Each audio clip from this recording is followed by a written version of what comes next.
My name is Dory Brockett II, and I am studying biology pre-med at Andrews University, and I am from New York City, Queens. My name is Ariel Thompson. I'm from the Cayman Islands, and I'm currently a marketing professional for a local real estate developer.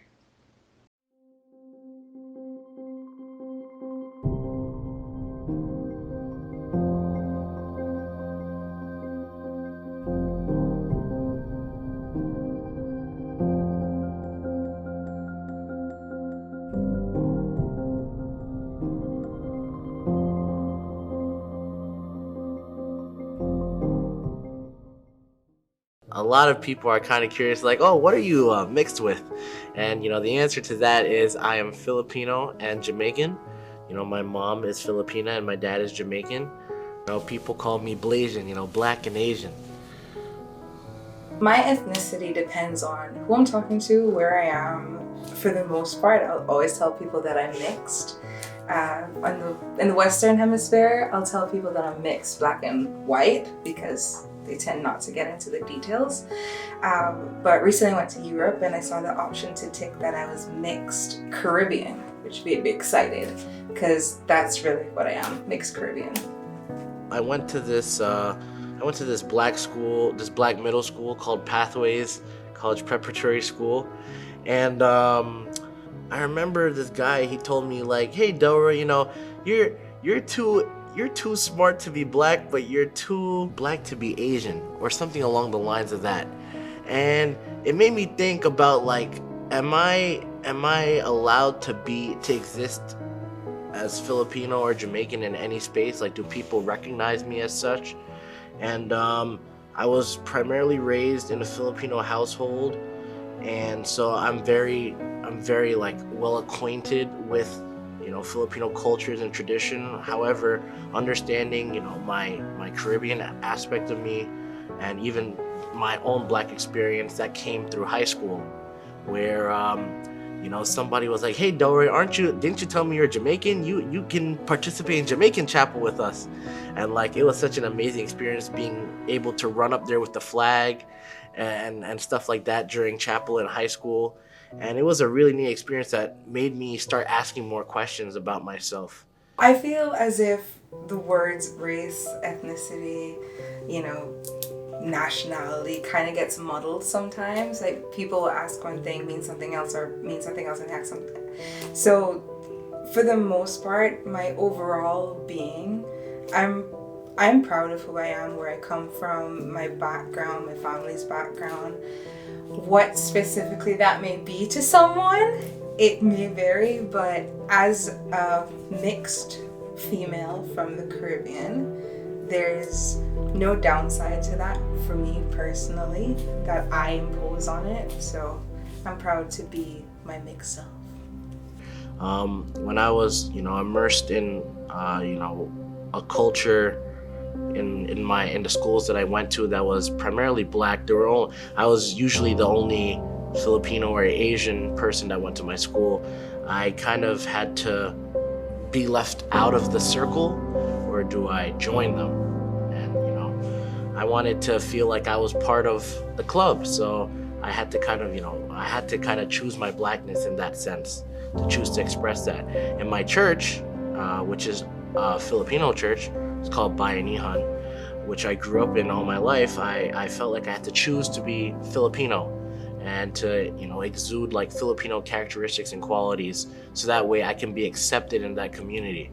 I remember like when I started growing my hair, like people would come up to my mom and they'd be like, "Yo, your son is looking kind of black today," and it would be crazy because my mom would then tell me, "Hey, Dora, you should probably cut your hair because people are starting to complain about it." And then that forced me to really internalize like, why am I keeping this?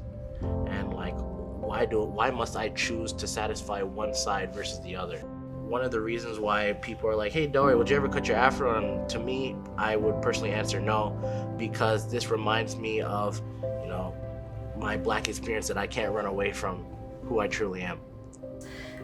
It's one of those things where if you're mixed black and white, you're automatically branded as black. Very rare have I found that anyone's assumed or associated or called me or anyone that looks like me white, because the moment you're mixed, you're normally tagged to the other side.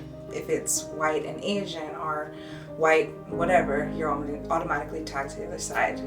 So I think America kind of forces it on you in that regard. It definitely, I feel, forced it on me, and I'm not disappointed in that.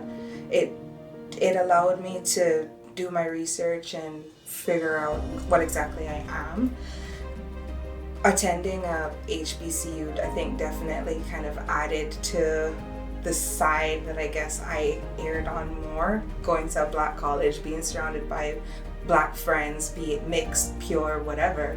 And on top of that, just the racism and racial profiling that you'll get in the South. Experiencing that, it's less on the true side, and I feel it's definitely more on the, it kind of just forces it on you, whether you want it or not. We determine like closeness of friendship by the amount of inside jokes that you have with your friends, and if you sit in a table with people that are close friends, but you're not really a part of that circle, they will crack jokes, inside jokes that they're accustomed to and understand, but you don't. And so you kind of feel like an outsider while they are the insiders.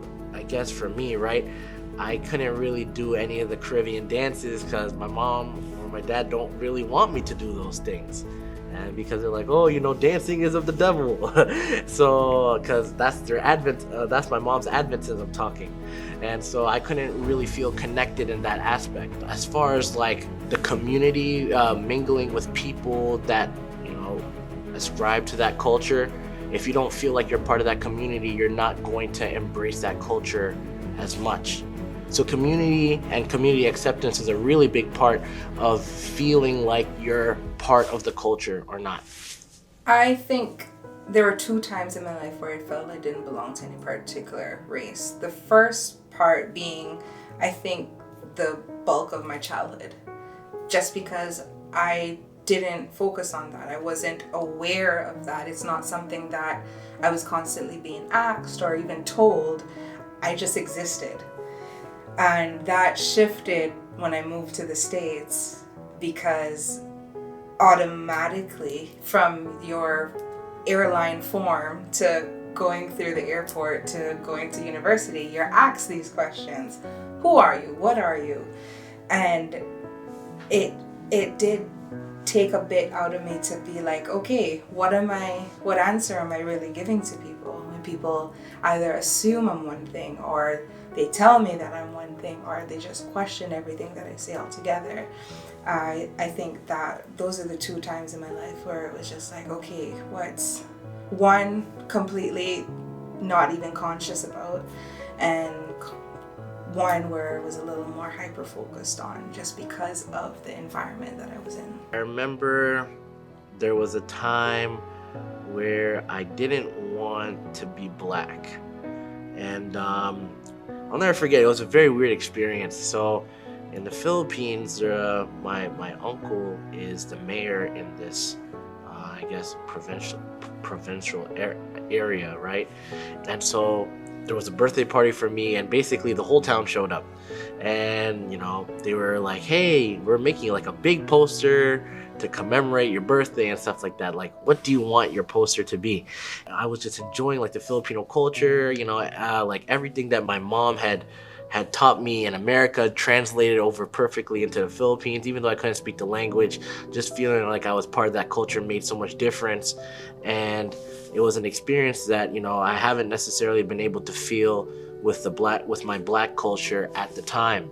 And I was like, I want my name to be on that big poster for everyone to see as Delroy O'Brien Gomez, instead of Delroy O'Brien Gomez Brockett, because my dad that's where I get my Brockett from. And in me doing that was kind of me, I guess, rejecting that black aspect of my identity. But really, even though I thought I had it figured out, like I wanted to accept the Filipino culture and make it mine forever, along the way, when I went back home, I started to feel a little bit excommunicated from my church. Like, people looked at me different because, of course, my melanin started to kick in. And like I just felt like I didn't have any Filipino friends, and I was like, why do I ascribe to a culture where no one accepts me in that community? And so I was like, am I really Filipino? And I wanted to gravitate towards my black side, but I didn't know how to do anything. The thing is, Rastafarians are kind of notorious for not teaching their kids about their culture or what they practice, because they believe it is like an individualistic discovery for yourself. And my dad wanted that for me, and not to just force feed culture like my mom kind of fed me Filipino culture and even Adventism.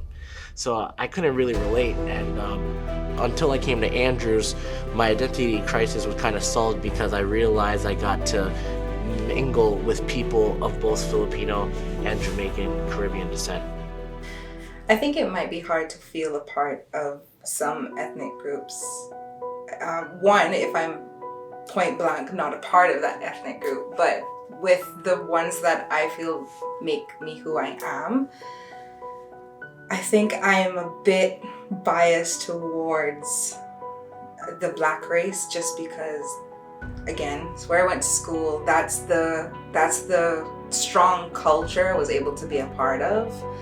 And the Caribbean culture in of itself is just a blend of so many things that I don't think we ever will get that pure culture of any given race, any given ethnicity, any given nationality. But I definitely think I haven't had a lot of experience, whatever those experiences might be, as it relates to the white side, white race. I know for a fact that they have their cultural elements, but I know I haven't quite experienced any of those. One, just not where I've been in my life so far. Hopefully, maybe one day I can dive into that world, whatever that world is, but as it stands right now, I can't say that I have any historic experiences with that I can easily identify. But as it comes on to the Caribbean, the mixed side, the black side, that's definitely been a part of me till this point in my life. Well, I know there have been some Jamaicans that have called me Chinaman and stuff like that. But the thing is, for me, right, I don't know what happened in this whole genetic mixture, but I didn't get any accents of anything. So I don't sound like anything. When I try to perform patois, it looks like a mockery of some sorts. Like I'm trying to culturally appropriate whatever I'm speaking. And I believe a big facet of Jamaican culture is, can you imitate that? Also, on the other hand, even just in my Filipino culture, I can't speak Tagalog, and it's very hard for me to connect with my relatives who are all in different countries. So if my mom calls them up, she's talking to them, and then she's like, here's the phone, and I'm just like, hi, how are you, and goodbye. I can't really ask any more questions aside from that, because I can't speak the language. So that language barrier really permits me at times from unlocking more of a greater appreciation for my culture, because I don't know it. Being mixed, I've always been cautious of what I say, just because there's things that I'd say before, and sometimes in certain situations I'll have people tell me oh, you can't say stuff like that because you're not black. And it's just whoa, okay, let's do some historical things here and look back at what my family. But it's just okay, I haven't always been embraced in the black side either. That's an interesting part of it as well. It's not been an open arms experience through and through, because just as how some people will automatically classify me as being black, sometimes within the black community, it's not an automatic thing. I mentioned, once I was referred to as a house slave, and it wasn't quite said jokingly. You could hear a little bit of animosity in it when it was said, and it's because I was considered light-skinned. And it's oh, you wouldn't have been in the plantation, you would have been in the house. And it's just no, I'm sitting in the classroom, that's where I am right now. But it was definitely an interesting journey, and it's continuing to be an interesting journey to this point. For me, I'm kind of conflicted, because there are some people that I know who have been, I guess, raised a certain culture, whether it be Filipino, and I look at them and they don't really, ascribe to that culture. They don't really they don't even really accept the idea of being Filipino. And I do believe, like, if you really want to be part of that culture, that individual journey will stick with you greater than any forced teachings will. Because, hey, hypothetically, if my dad had forced his Jamaicanness onto me, I would have probably picked up a few things that could get me by in a small conversation. I ultimately have to make the choice whether or not to continue on that journey or to just say no to it in general and just stick to a standard Black experience and not unlock that Jamaican aspect of my experience. I think by default, I've chosen a side, and I'm happy to choose that side, but it's more or less because that's what my life experiences have afforded me. Not to say that I would change that. That's just what it is right now. But I think more than anything, I enjoy being who I am as a mixed race individual, in the Caribbean, because we get the luxury of being able to embrace so much more than just race. We get to embrace culture. We get to embrace, all the beautiful things that you can get or find in the Caribbean that you can get and find within these two races. And so on paper, it's easy to pick a side because you kind of have to, but just enjoying life and living, I just enjoy being a mixed chick from the Caribbean. Personally, I would say it's never too late to learn about your culture or your roots. There's so much richness in learning about your history, your heritage, about where you're from. For me, it's definitely been a much harder journey because a lot of those people I would rely on to teach me that are in their respective countries, and the Philippines and Jamaica. But that didn't stop me from finding, really good friends here on campus and even in my near church community that kind of reinforced that cultural background and that cultural learning. I think perhaps one of my greatest fears at this point is how much of that can I actually teach my kids?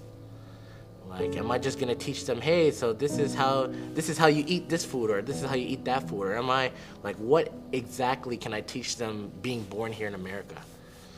And so that's my next journey, and stay tuned for that.